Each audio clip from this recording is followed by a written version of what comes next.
That's working. Alright, so I want to do a little tutorial here on filling in the lines without having to like actually go under there and do it by hand, because that could be definitely tedious. So there's a very quick and easy way to do this, and it was funny how I came across this myself. I just saw this little tutorial once on DeviantArt, and it was like, I distinctly recall it being a picture of Simba too, so I never forget. For one, get out your wand tool and you select outside. Now sometimes, and I did this on purpose, you might have some lines that aren't completely closed, and so it will go inside. And so what you can do is get out your lasso tool, have it set to subtract, not add to selection, and you can just select the whole part, go in there and fix it. I didn't intend for it to have this many open parts. Let me fix it first.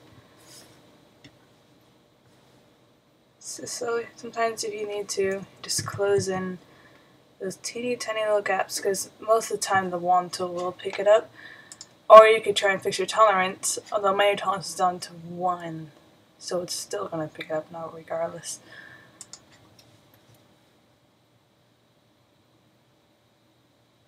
I just want to close in a tiny hole here. There we go. So now it should be good. Usually I prefer to have some holes, but there's a hole somewhere here, and oh my gosh, the tolerance is really...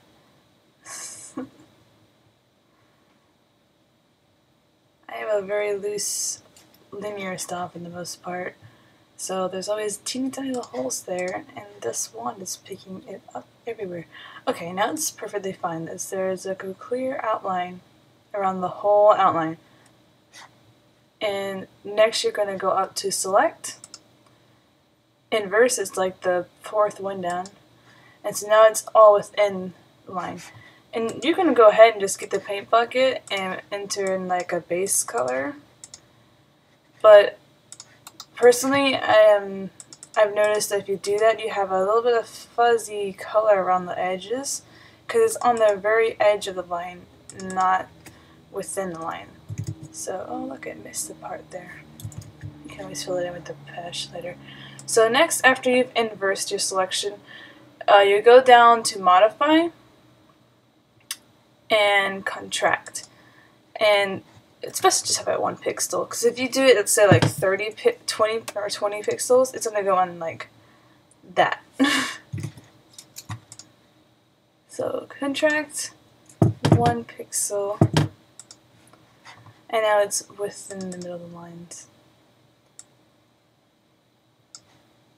See. And now you can create a base. And from there you can add in colors or shades of values. In my case, I'm going to do values. I don't want to do the full color picture. And after that, you're just going to make a new layer, create clipping mask, and from there, everything will be within that base layer.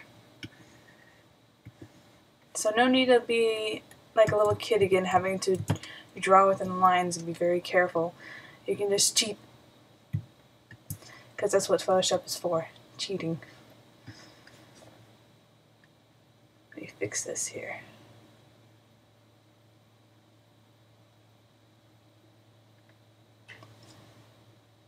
Alright, and I'm also going to include to this tutorial a little bit more on colorizing value, because I'm not going to leave this picture completely black and white. I am going to turn it into analogous, or also known as a monochromatic drawing. So I'm going to start by doing a slight tone for her skin. Give it a couple more layers. This would be a lot more easier if my computer isn't lagging right now with this recording.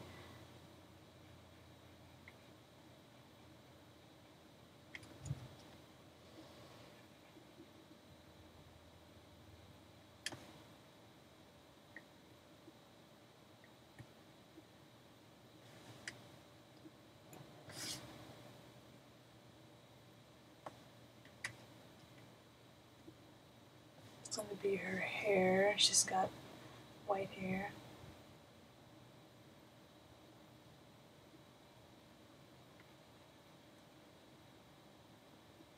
It's just not very easy to tell the difference in terms of this value drawing, so I might want to tone down her skin a wee bit, even though this character is well not have fair skin. And you can just use a little bit of cast shadow to tell apart the difference between her skin and hair.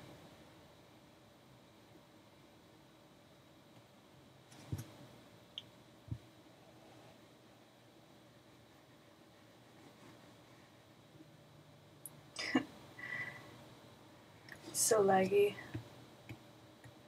Sometimes it'll go smoothly, and other times it just jut across the entire drawing.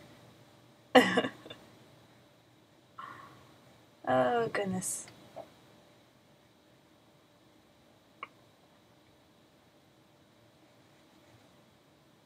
I'm still trying to, I am still trying to draw in between the lines right here.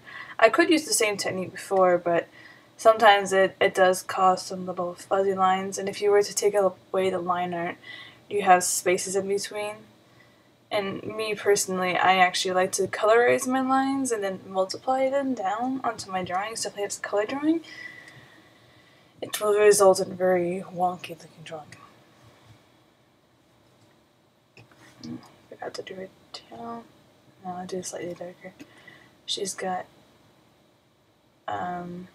she's a cute little character, and her ears, it's the same shade as her tail. So,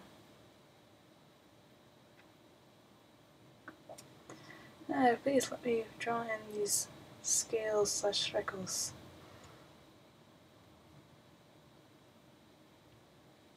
So lucky.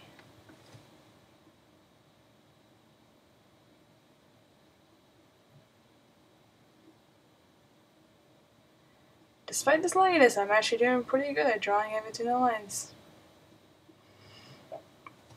Alright. Let's get some darker values in, need some contrast. It's supposed to be a red bow.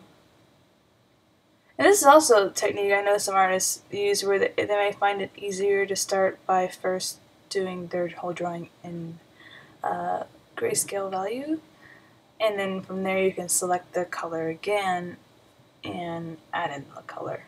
Just like click, click, click, done. Me, I never, at least rarely use this technique, but it's a suggestion I figured I could make. There's always different ways you can cheat and make things easier with digital art.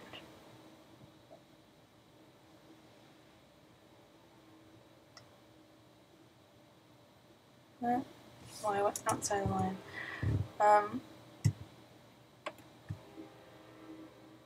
In case anyone's wondering what the shortcut I just used, it's the Option key. Don't know what that is on a PC, I'm on a Mac, but that's your quick drop tool, and then X is the switch between your two colors over here, or in my case values. No, that was on the wrong one. I always have my left hand on the left side of my keyboard, because it's always hitting the X, the Option, and the Control Z button the most.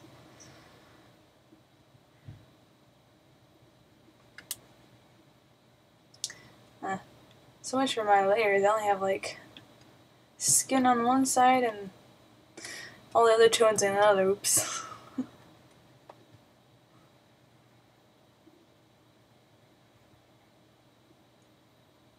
Alright. You can quit that now. No more lagging. It's not gonna listen to me, of course.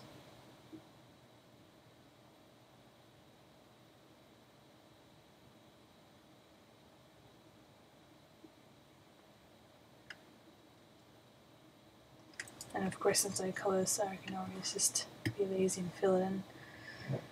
Luckily, I'm using a tool. I got one of Kyle's brushes. If anyone wants to know any of Kyle's drawing, or I think I have the Ultimate Ink Pack, so this is a different kind.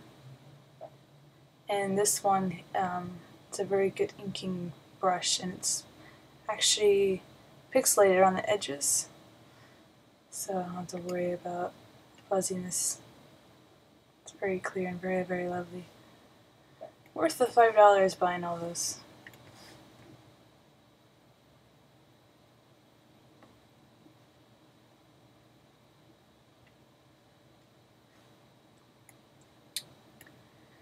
Alright, almost in there. Bear with me a little bit longer. It's not normally take me this long to color it in.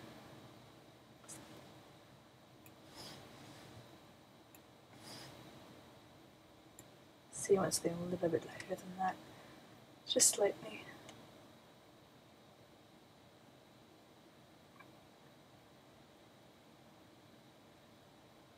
I think the worst part is drawing up and down with lag.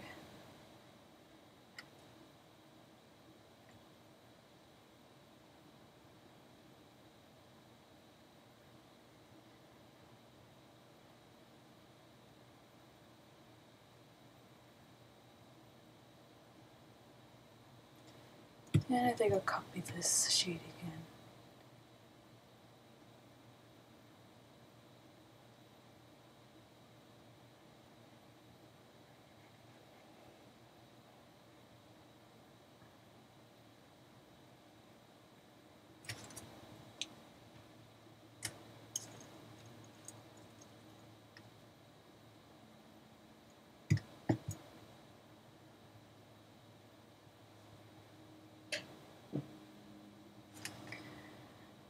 Alright, almost done.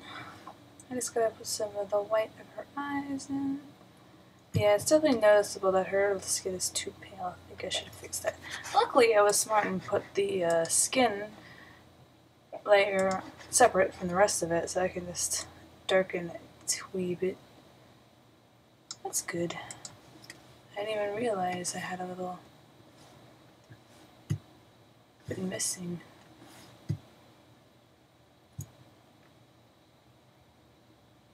There we go. That's perfect. So now that I have all my values in one layer, I might even bring it down onto this base layer, so not the base layer anymore. It doesn't want to listen to me. No, I just hit undo while I hit the button. Oh, another shortcut I just used to merge down. You hit Command E. I think it tells you right down here. No, it doesn't actually.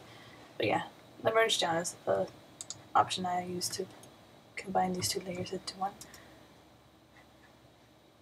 Next thing I do, I don't like my liner being fully one value, and definitely since I'm doing a black and white drawing, I don't have a really need to multiply my layer because I'm not planning on colorizing it this time around.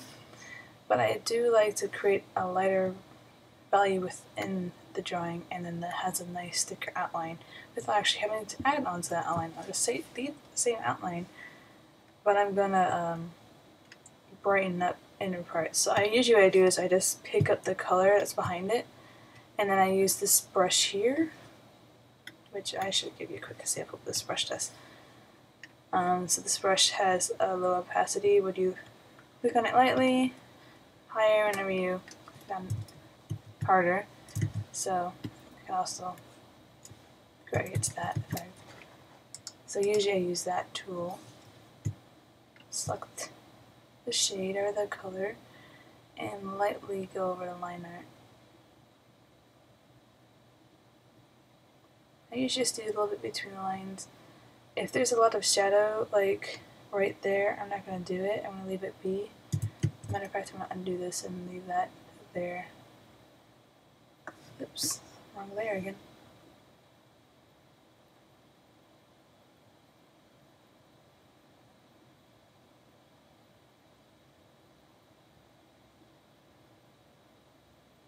Might sometimes go over it again, make it a bit lighter in a few more other spots. Do it right here too.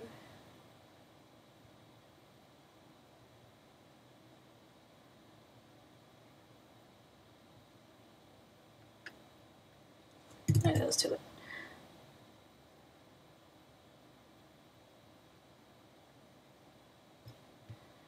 Sometimes it depends on my mood. I might actually, for example, since the hair is so light, I might actually make the entire hair part lighter. But sometimes I just want the whole drawing to be dark around the edges. I feel like it makes the character pop a bit more. Next I will do it on her skin. Do the entire nose. And I guess the whole ear. We'll leave the whole liner on the face like that because I think it'll make her cheek pop open too.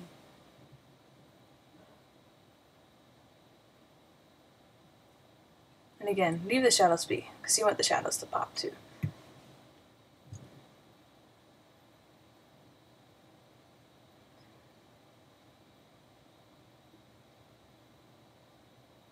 Yeah, see, this just creates a nice variety of, or at least not really a variety, but more of an illusion, in my opinion, of light and dark. And this is just a liner, like, it doesn't even require the shadows being added in. There's already a bit dimension added into your drawing.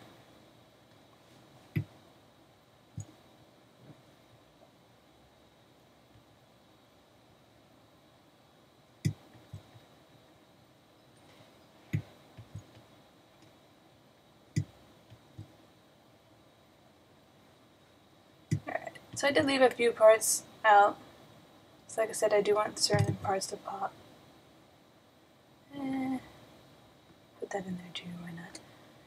Alright. Some is uneven. I blame the lag. This is all your fault, Vibe. How dare you? Okay, look.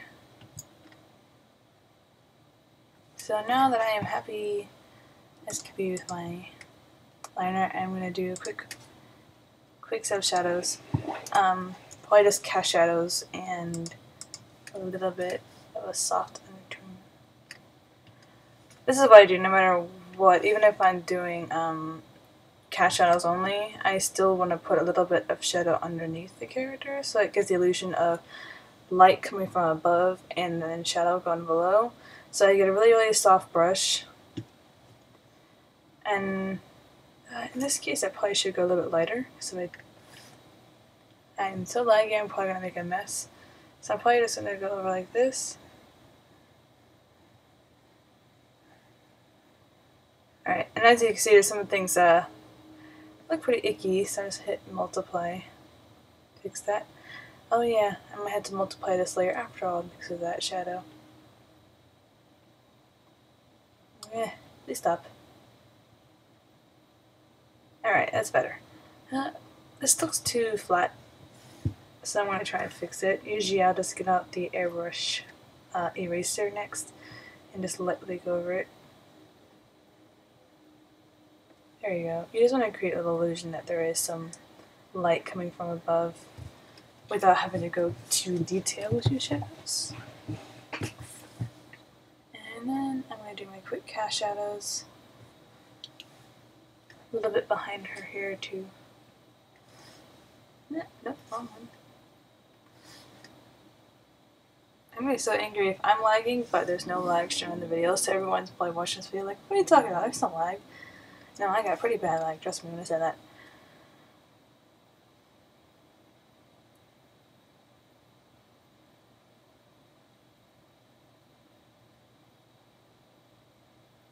I feel like she's judging me. Like, come on. If you're complaining about that lag, you really don't want to listen to this.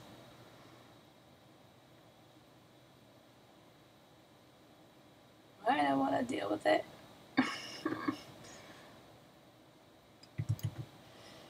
Alright, and...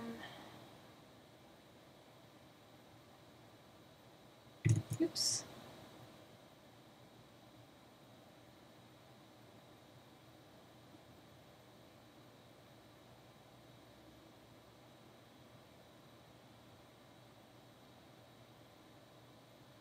And sometimes when I look at some art, I feel like people worry too much about putting in too much shadows and everything. Like, you only need a little bit to really give a good illusion of light and shadow in your drawing.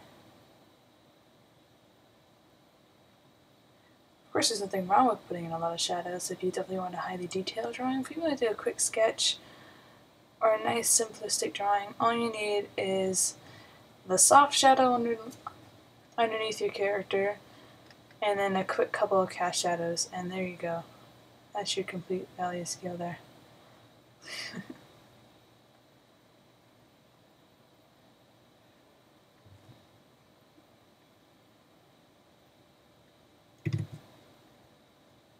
No, come on. Erase some of this though, because it's too flat. Cause it may be a little. I wanted the drawing to be a little flat, but I'm trying to break it off a little bit. Have some strands in there. But this doesn't make sense no matter how much I want that to work.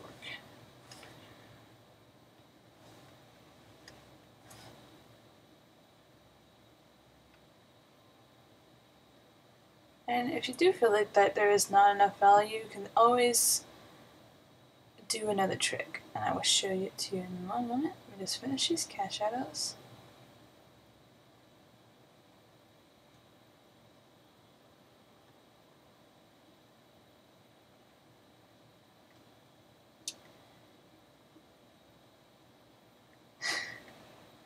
When I say 1 moment, I meant really 1 minute, but it's probably going to take me 5 minutes at this rate.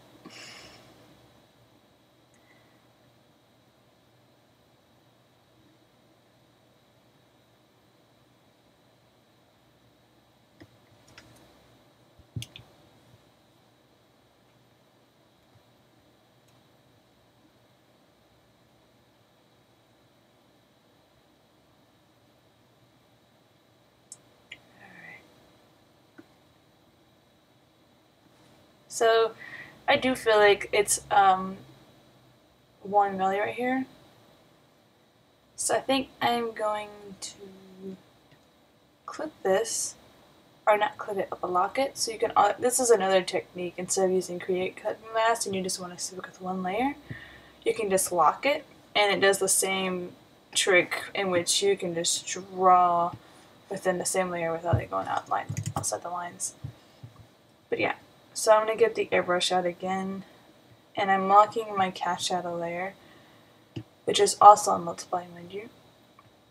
And I was going to go in a couple places where there would be more shadow, and go over it just lightly, and also create a slight illusion of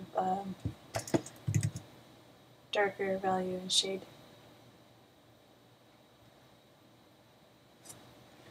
There we go. And if you feel the need to still add a little bit more light, like maybe you want to pop a bit more, maybe take a layer, set it to soft light. Because for my light layers, I usually use soft light on it. I used to use overlay, but I think that's too intense. Definitely when you use 2 colors, it will pop up as a more pure value. It's soft light. It's kind of more opaque. I could say that, yeah. Opaque's a good word for that. So I'm using the airbrush again, and I'm just going over a couple of places. Although, personally, this isn't work to me, so I'm going to take it out. But at least it's there so you can know. Alright, 1 more step. I always put little simple background behind people. In this case, I'm actually going to use a color. She's not going to stay black and white, no worries, but I'm going to use a color for this.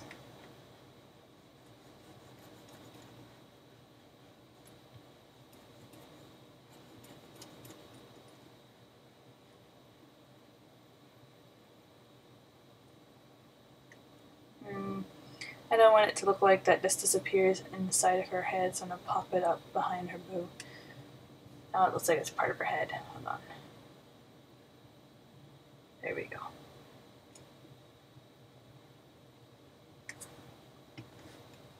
And just add it to break it up a little.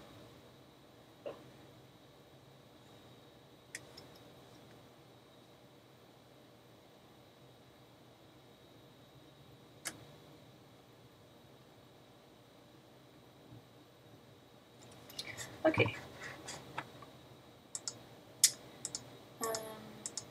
Turn off all these layers. I can merge all the visible layers into one. Bam. And adjustments. I'm pretty sure I did a tutorial before on colorizing black and white. So here is a reminder. Go to adjustments and selective color. Me, I have a whole bunch remade. Like I might choose a few combinations and I like it, but I'll start anew again. Start with black, and that's when I do anything that's black or at least relatively close to the black value. Might be something close, maybe in the 8 to 9 range. I think it'll pick that up in the black. So anything that's that color will be changed. See, I did black as red, and it is slightly doing the color of these guys. And this is like an 8, that's a 9 there. I think I will make just a cooler, no, more like a pink color. So the magenta, this, if you go towards 100%, I think it makes it like more of a pure magenta, pure purple. Negatives makes it green, like alien green. I've actually never really gone all the way. It's actually really funny. I'm going to make this a warm magenta. So by taking away the negative on the sign, you get red, more red. So there we go, that's a good color. And do I want a little bit yellow? 100% makes it yellow. Negative is like a deep blue. I think I'm going to keep that at 0. So, oh, and then you can also make it lighter or darker. This is lighter, this is darker. That's pure black again. I like it as it is. Now the neutrals, it's pretty much most of the image, I think. So let's see how much it's picking up. What scale? Yeah, pretty much the entire image itself. That's intensely red. I do want red to be my color for the middle. I think I might make it a little more red. Almost yellow. I mean orange, that is. I can put some magenta in there so it's not too orange. And no, I think its value is fine, so I don't have to adjust the blacks. And last is the whites. So I can either go cool or warm. No more red. I actually like the cool. Has the yellow look.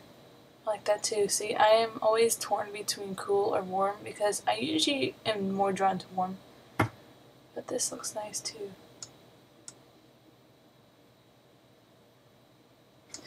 Too pink now. I think I want a warm cool. So sign is not what you want to go for. You want to go for this shade of blue because it's actually somewhat warmer. No, actually no, I'm wrong. Sign is the warm one. This is a cooler blue, but this is nice.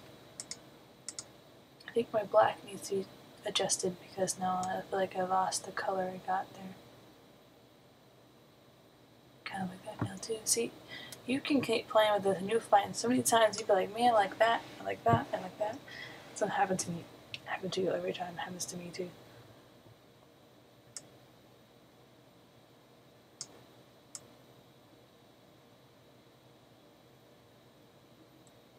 Yeah, that's good.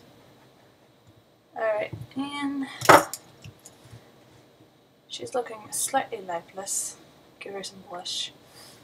Add some color to those cheeks. I always do orange. Actually more of a red orange for my blush, never pink. That's terrible. It makes the character look plastic. You want to give them life. Because you plan on actually making them look like a plastic little doll. Go ahead, go for the pink blush, but I would highly suggest using a red, more leaning towards the orange red. And I have the eraser tool, not the brush tool. Oh my god, I am making myself like an idiot in this video.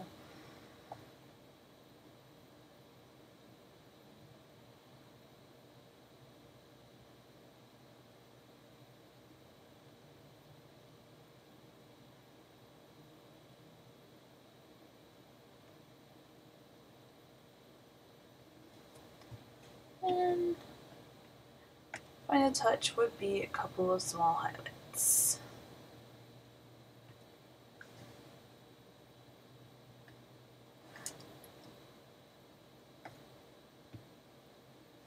I had some in her eyes so they disappeared when I did the value.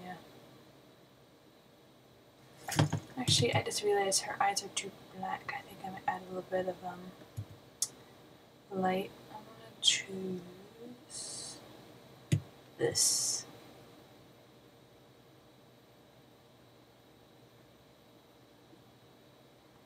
Always remember that wherever the light is coming from, it will bounce off underneath the eyes, not on top. So, you know, there's quite the term for that. Not the white of the eye, but either way, reflected light goes into this side.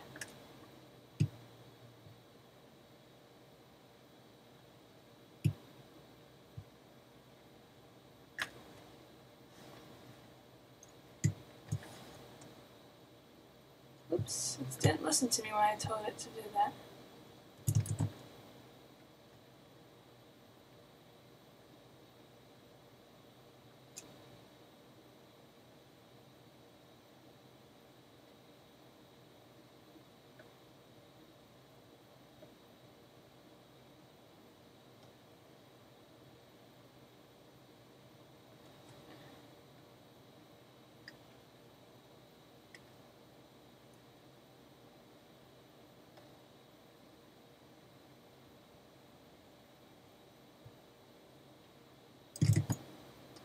I might pick up some of this value for down here. Nope, it's still too bright. Let's go for this. My goodness. Maybe I'll leave that be.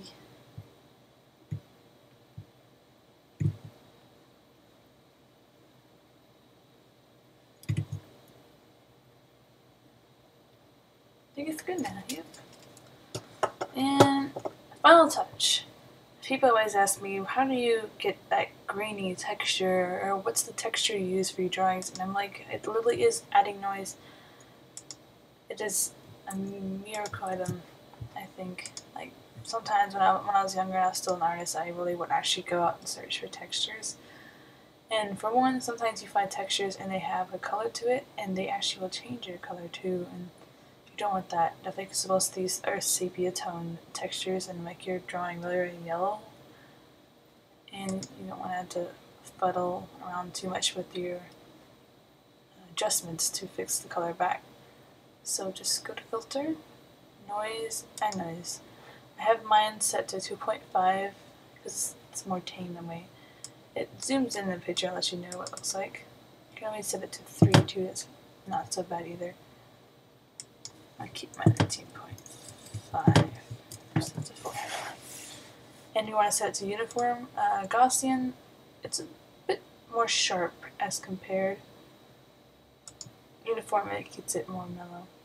And monochromatic. If you turn off the monochromatic, you got some color in there. Which actually works too, definitely in this picture too. But I'll stick with the monochromatic. And so there you go. You see it a lot better when you zoom in. Let's zoom out and it's pretty. And I